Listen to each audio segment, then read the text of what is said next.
नमस्कार मित्रांनो, स्वागत आहे तुमचं आपल्या यूट्यूब चॅनलवर। आज आपण ऐकणार आहोत बेलाच्या पानाची कथा। बेलाचं पान हिंदू धर्मात अत्यंत पवित्र मानलं जातं। हे पान भगवान शिवच्या पूजा अर्चनेत महत्त्वाचं मानलं जातं। चला तर मग जाणून घेऊया याच्या मागील कथा आणि महत्त्व। हिंदू धर्मात असे मानले जाते की बेलाचं पान भगवान शिवच्या अतिशय प्रिय आहे। या पानाला शीतलता आणि शुद्धतेचं प्रतीक मानलं जातं।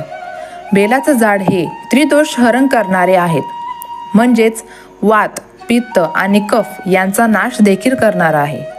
पौराणिक कथेनुसार लक्ष्मी देवीची जन्मभूमी बेलाचं झाड मानलं जातं। एकदा समुद्र मंथनाच्या वेळी लक्ष्मी देवी बेलाच्या झाडावर जन्माला आल्या, म्हणून बेलाच्या पानांना लक्ष्मीच्या रूपातही पूजलं जातं। शिवपुराणानुसार एकदा ब्रह्मदेवाने भगवान शिवावर टीका केली, तेव्हा भगवान शिवाने क्रोधित होऊन तांडव केला।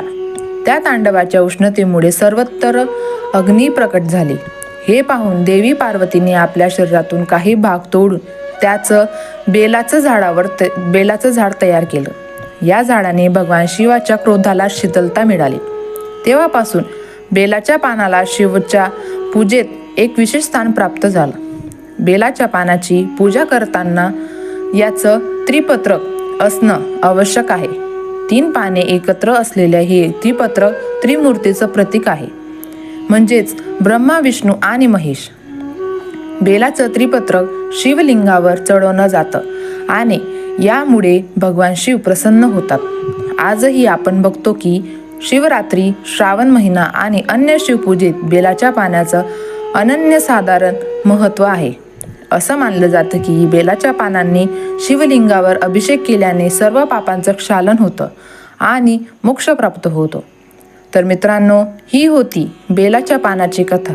तुम्हाला ही कथा आवडली असल्यास कृपया आमच्या चॅनलला सबस्क्राईब करा आणि व्हिडिओला लाईक करा आणि शेअर जरूर करा। आपल्या मित्रांसोबत ही कथा जरूर शेअर करा। धन्यवाद। पुढील व्हिडिओमध्ये भेटूया एक नवीन कथेसह। आणि कमेंट बॉक्समध्ये ओम नमः शिवाय, श्री शिवाय नमस्तुभ्यम जरूर लिखना।